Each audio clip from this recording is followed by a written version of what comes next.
Get lost! Is what happens to Jesus in the Gospel for the first Sunday after Epiphany. Let's hear the story now. Now Jesus' parents went to Jerusalem every year at the feast of the Passover. And when he was 12 years old, they went up to Jerusalem after the custom of the feast. And when they had fulfilled the days, as they returned, the child Jesus tarried behind in Jerusalem, and Joseph and his mother knew not of it. But they, supposing him to have been in the company, went a day's journey, and they sought him among their kinsfolk and acquaintance. And when they found him not, they turned back again to Jerusalem, seeking him. And it came to pass that after 3 days they found him in the temple, sitting in the midst of the doctors, both hearing them and asking them questions. And all that heard him were astonished at his understanding and answers.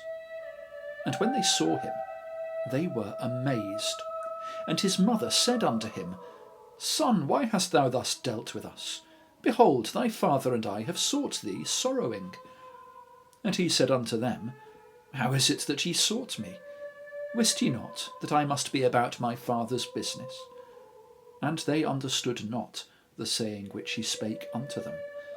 And he went down with them, and came to Nazareth, and was subject unto them.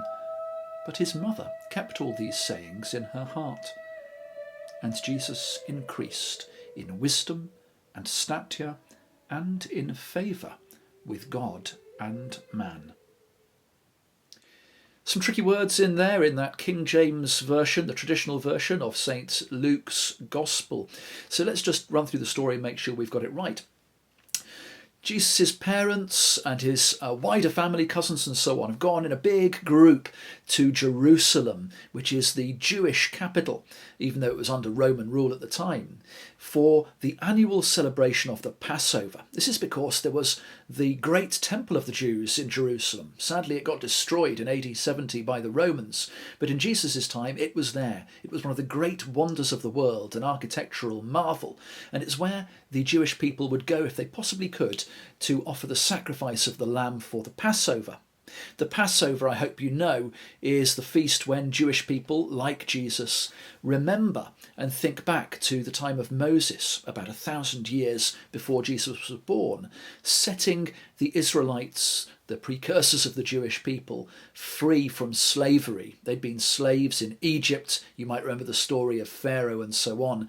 The lamb that was sacrificed there, its blood put on the doorposts to mark the Jewish people's houses so that the angel of death would pass over their houses and leave them safe and sound. Well, it killed off the Egyptian firstborn sons so the Israelites could escape.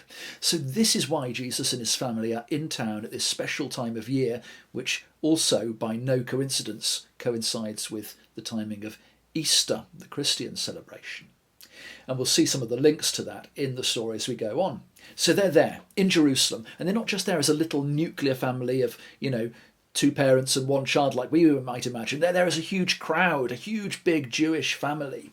So they're there at the celebration, and they go back, they start to leave, but the child Jesus, it said, tarried behind in Jerusalem. Well, it means he stayed behind in Jerusalem. But Joseph and Mary didn't notice because there were so many people. They just assumed he was, with one of their friends or relatives. Perhaps they're in, carts and horses and all sorts, camels, whatever, I don't know. But they're making their way back. It takes them a whole day before they realise, oh, hang on, where's Jesus? And if you've ever got lost, or worse, if you're one of the members of staff listening and you've ever lost your child, horrific moments. But they double back, they get to Jerusalem. And where do they find him? Well, he is in the temple, sitting in the midst of the doctors. Now, that doesn't mean, NHS key worker kind of doctors in the old-fashioned sense of teachers. In this case, it's the rabbis in the temple. So Jesus, this 12-year-old, that's the age of a lot of you who are watching, or not very far off, he's sitting there. And what's he doing? Key, I want you to remember this. Both hearing them and asking them questions.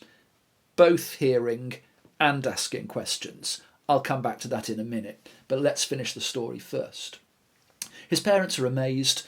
Why hast thou thus dealt with us? What are you doing? It looks like, frankly, Our Lady is pretty angry, as you might expect. That mixture of anger and joy, anger that he's just been, staying behind having a chat with the rabbis, and joy that she's finally found him again.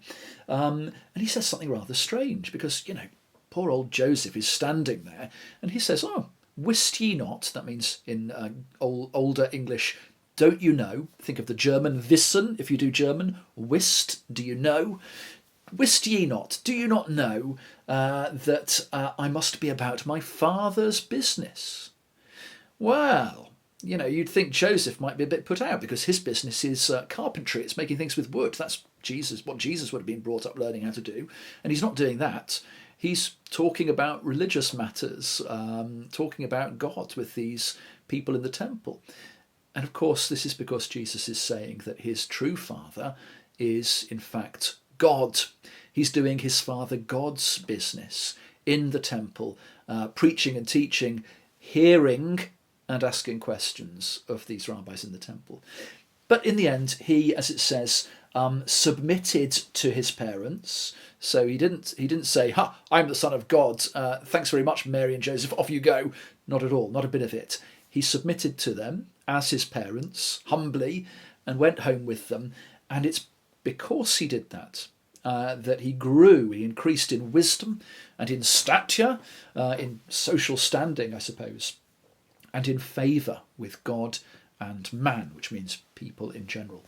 All right, that is the story. Those are some of the words. So what can we get from it? Let's think back. I said I want you to remember hearing and asking questions. Sometimes you get the idea that Jesus came only to throw over the tables in the temple and to ask questions and to cause trouble. And of course he did that. That's why he ended up getting crucified. He did rebel. But sometimes you get this idea that people are trying to make out to be some kind of cool rebel in a leather jacket, some kind of rock star Jesus in his shades kicking up a load of trouble. And I'm not really convinced by that. I've said it before, but I'm not all that convinced by rebels anyway. Pop star, rock star rebels, they may look pretty rebellious, but they've got a whole army of boring accountants in suits standing behind them. Apologies to any accountants, exciting accountants who might be listening, parents. But anyway, all this rebel stuff can be a bit overblown. And at the end, remember, even though he is the Son of God, even though as Christians we believe he is God incarnate, even though there's all this numerical foreshadowing, he's there for 3 days at the Passover, just like it would be 3 days, Good Friday, Holy Saturday, Easter Sunday, when he rises from the dead. Even though all this is saying that he is incredibly special, what does he do? Does he just tell the rabbis, this is how it really is? Yeah, listen to me. Does he say to his parents, "Oh, I'm not listening to you, I'm the Son of God"? No, because Christians believe Jesus is 100% God, yes, but also 100% human. He's not like RoboCop, half man, half machine, all cop. He's 100% human, 100% God, all of both. I know that's tricky, bear with me for now. What that means is, even though he is divine in his status, even though he has the glory of God within him, he still lets himself into and is obedient to human and natural structures. He's obedient to his parents, to the natural order of parent and child.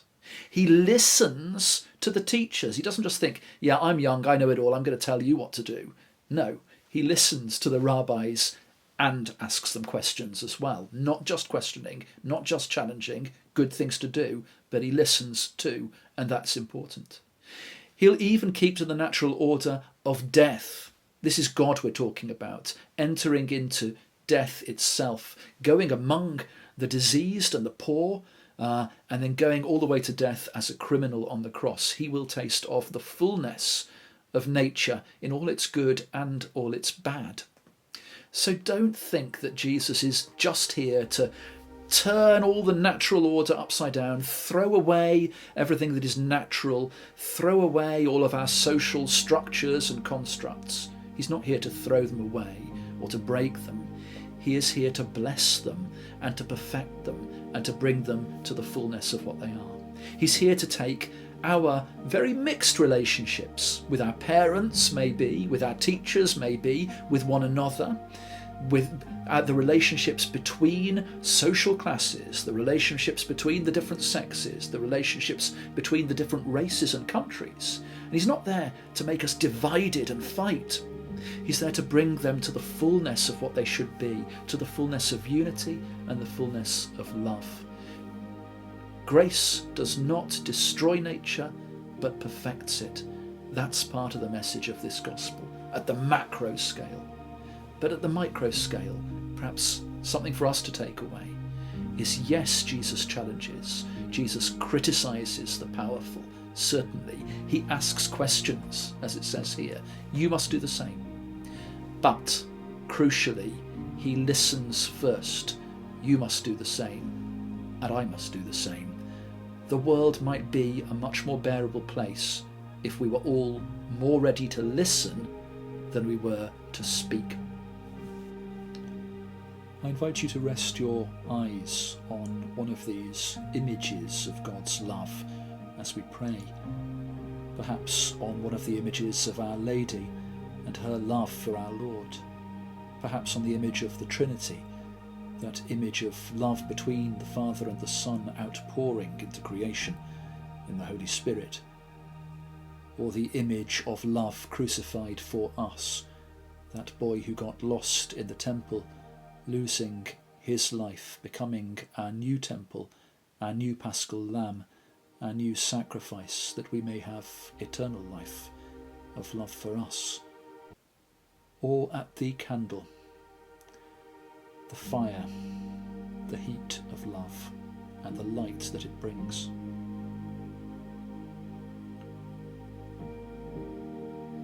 Let your mind lower to your heart.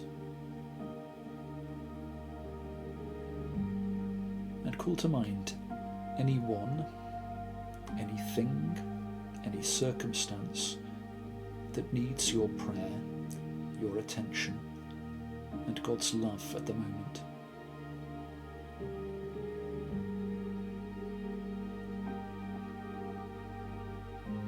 We pray for broken relationships of any kind, for difficult friendships, for broken friendship groups, for people we used to be friends with but find it hard to be now, for those we love,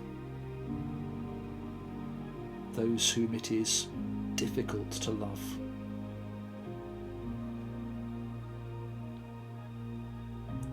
those who love us, for a growth in love, for those who are lonely, isolated in this coronavirus pandemic and need love.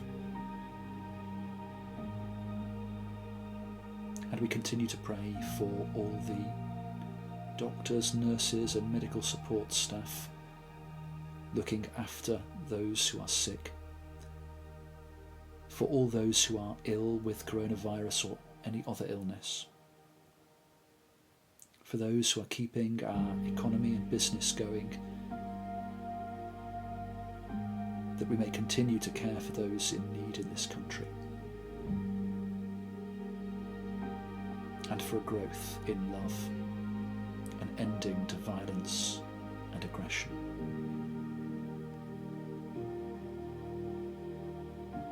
O Lord, we beseech thee mercifully to receive the prayers of thy people which call upon thee, and grant that they may both perceive and know what things they ought to do, and also may have grace and power faithfully to fulfil the same. Through Jesus Christ our Lord. Amen.